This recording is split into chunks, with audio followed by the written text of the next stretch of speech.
మీ దగ్గర ఎందుకండి అసలు పింక్ కలర్ నెక్లెస్ అసలు ఆగని ఆగవు, వచ్చిన వెంటనే అయిపోతాయి అని అంటున్నారు చాలా మంది కస్టమర్స్. ఎందుకు అంటే ఒకటి క్వాలిటీ, సెకండ్ మేము యూస్ చేసే ఆ pink colour stone quality. Generally మీకు మార్కెట్లో యూస్ చేసే పింక్ కలర్ అంతా కూడా ఏడీ స్టోన్ ఉండదు, అది పింక్ అట్టా స్టోన్ ఉంటుందన్నమాట. దాన్ని వన్ సైడ్ అంటే టెక్నికల్గా వన్ సైడ్ కలర్ స్టోన్ అని అంటారనమాట. కానీ మనం యూస్ చేసేది మాత్రం కంప్లీట్గా హై క్వాలిటీ ఏడీ స్టోన్. మీకు చక్కగా రూబీ లాగా ఉంటుంది, ప్లస్ ఆ మెరుపు కూడా స్టోన్ యొక్క షైనింగ్ కూడా ఆసమ్గా ఉంటుందన్నమాట. మొన్న చేసిన పింక్ నెక్లెస్ మిస్ అయ్యానని ఎవరైనా బాధపడుతుంటే దానికన్నా కొంచెం సింపుల్గా మీ అందరికీ బాగా సెట్ అయ్యేటట్టుగా, చిన్న పిల్లల దగ్గర నుంచి పెద్ద వాళ్ళ వరకు అందరికీ సెట్ అయ్యేటట్టుగా వచ్చిన ఇంకొక pink colour diamond replica necklace అనమాట. దగ్గర నుంచి చూపించేస్తున్నాను నేను మీకు ఎంత బాగా ఉంటుందో. ఫినిషింగ్ కూడా మొత్తం చూసేసుకోండి, చాలా అందంగా ఉంటుంది. ఇయర్ రింగ్స్ మనకు చక్కగా ఇలా హ్యాంగింగ్ టైప్లో వచ్చేస్తాయి అనమాట. మంచి హ్యాంగింగ్ టైప్లో వచ్చేస్తుంది అనమాట. సౌత్ స్క్రూ బ్యాక్ ఉంటుంది. ఓకే, మంచిగా సౌత్ స్క్రూ బ్యాక్ ఉంటుంది. నెక్లెస్ వచ్చేసి పూర్తిగా మనకు పంచలోహం, మొత్తం ప్రోడక్ట్ పంచలోహాలతో చేసింది. దానిపైన మైక్రోగోల్డ్ పాలిష్ ఉంటుంది.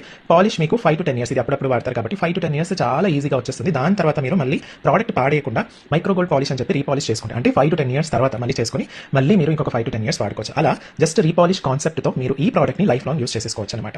నెక్లెస్ లెంత్ వచ్చేసి మీకు 9.5 ఉంటుంది, plus 9 inch adjustable back chain వచ్చేస్తుంది, ప్లస్ ఇయర్ రింగ్స్ మీకు ఇలా చక్కగా సౌత్ స్క్రూ బ్యాక్తో వచ్చేస్తుంది అనమాట. చాలా సింపుల్గా ఉంటుంది, but it will give you grand look అనమాట. ఎందుకంటే దాంట్లో యూస్ చేసిన స్టోన్స్ అంత అద్భుతంగా ఉంటాయి అనమాట. కావాలి అనుకున్న వాళ్ళు ముందు వెంటనే వీడియోని లైక్ చేసేసి మీకు తెలిసిన వాళ్ళందరికీ షేర్ చేయండి. అలాగే దీని యొక్క రేట్ అండ్ వాట్సాప్ నెంబర్ నేను స్క్రీన్ పైన ఇచ్చాను. కావాలనుకున్న వాళ్ళు స్క్రీన్ షాట్ తీసేసుకొని స్క్రీన్ పైన ఇచ్చిన వాట్సాప్ నెంబర్కి పంపించేసి అవైలబిలిటీ చెక్ చేసుకొని ఆర్డర్ ప్లేస్ చేయగలరనమాట. అలాగే